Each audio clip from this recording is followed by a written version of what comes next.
আর এদিকে মেসি কাণ্ডে পুলিশের দ্বারা নির্ধারিত দিনে হাজিরা দিতেই হবে অরূপ বিশ্বাসকে। ইতিমধ্যে আপনারা জানেন যে মেসি কাণ্ডে তাকে ডেকে পাঠানো হয়েছে, পুলিশ দেখা করতে বলেছে। যাচ্ছেন না কেন, কবে যাবেন, এই প্রশ্ন হাইকোর্টের বিচারপতি সৌগত ভট্টাচার্যের।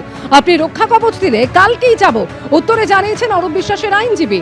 48 ঘন্টা আগে নোটিশ দিয়ে ডাকতে হবে অরূপ বিশ্বাসকে। তদন্ত চলবে, তদন্তের মতো তদন্তে কোনো স্থগিতাদেশ নয়। আদালতের অনুমতি ছাড়া রাজ্য ছাড়তে পারবেন না অরূপ বিশ্বাস, নির্দেশ হাইকোর্টের বিচারপতি সৌগত ভট্টাচার্য।